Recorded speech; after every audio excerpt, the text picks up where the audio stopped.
ಶ್ರೀ ಗುರು ಬಸವಲಿಂಗಾಯ ನಮಃ. ಎಲ್ಲರಿಗೂ ಶರಣು ಶರಣಾರ್ಥಿ. ಅಕ್ಕ ಮಹಾದೇವಿ ಜಯಂತಿಯ ಶುಭಾಶಯಗಳು.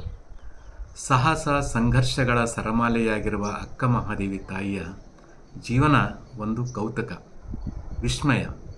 ಅಕ್ಕನಿಗೆ ಬಂದಂತಹ ಕಷ್ಟಗಳು ಜೀವನದಲ್ಲಿ ಬಹುಶಃ ಯಾರಿಗೂ ಬಂದಿಲ್ಲ. ಆದರೆ ಅಕ್ಕ ಯಾವುದಕ್ಕೂ ಹೆದರಲಿಲ್ಲ, ಬೆದರಲಿಲ್ಲ. ಅಕ್ಕನ ಪ್ರತಿ ಉಸಿರು ಹೋರಾಟಮಯ. ಚಿಕ್ಕ ವಯಸ್ಸಿನಲ್ಲಿಯೇ ಭಕ್ತಿ ಜ್ಞಾನದಿಂದ ಕಂಗೊಳಿಸುತ್ತಿದ್ದ ಅಕ್ಕ ವೈರಾಗ್ಯದ ಮೇರುಪರ್ವತ, ಸದಾ ಅಂತರ್ಮುಖಿ, ಅಧ್ಯಾತ್ಮ ಜಗತ್ತಿನ ಮಿನುಗುತ್ತಾರೆ, ದೇವ ವಿರಹಿಣಿ. ಕೊನೆಯ ಕರಾರನ್ನು ಮುರಿದ ಕೌಶಿಕನನ್ನು ಧಿಕ್ಕರಿಸಿ ದಿಗಂಬರದ ದಿವ್ಯ ಯೋಗಿಣಿಯಾಗಿ ಕಲ್ಯಾಣ ಮತ್ತು ಬಸವಣ್ಣ ತನ್ನ ಬದುಕಿನ ಮಂತ್ರವಾಗಿಸಿಕೊಂಡ ಅಕ್ಕ ಮಹಾದೇವಿ ಕಲ್ಯಾಣಕ್ಕೆ ಬಂದು ಶರಣ ಕಿನ್ನರಿ ಬ್ರಹ್ಮಯ್ಯನವರು ಒಡ್ಡಿದ ಪರೀಕ್ಷೆಯನ್ನು ಗೆದ್ದರು. ಅನುಭವ ಮಂಟಪದಲ್ಲಿ ಪೀಠಾಧ್ಯಕ್ಷರಾದ ಪ್ರಭುದೇವರ ಪ್ರಶ್ನೆಗಳಿಗೆ ದಿಟ್ಟತನದಿಂದ ಸಮರ್ಥವಾಗಿ ಉತ್ತರಿಸಿ ಪ್ರಭುದೇವರಿಂದ ಸೈಯೆನಿಸಿಕೊಂಡರು.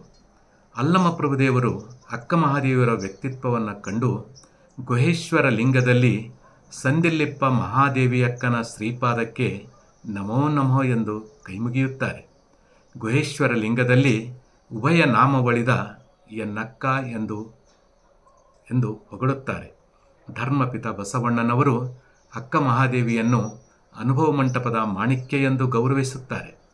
ಅಜಕೋಟಿ ವರ್ಷದವರೆಲ್ಲರೂ ಹಿರಿಯರೇ, ಹುತ್ತೇರಿ ಬೆತ್ತ ಬೆಳೆದ ತಪಸ್ವಿಗಳೆಲ್ಲರೂ ಹಿರಿಯರೇ ಎನ್ನುವ ಚನ್ನಬಸವಣ್ಣನವರು ಹಿರಿತನ ನಮ್ಮ ಮಹಾದೇವಿ ಅಕ್ಕಂಗಾಯಿತ್ತು ಕೇಳ ಪ್ರಭುವೆ ಎಂದು ಗೌರವಿಸುತ್ತಾರೆ.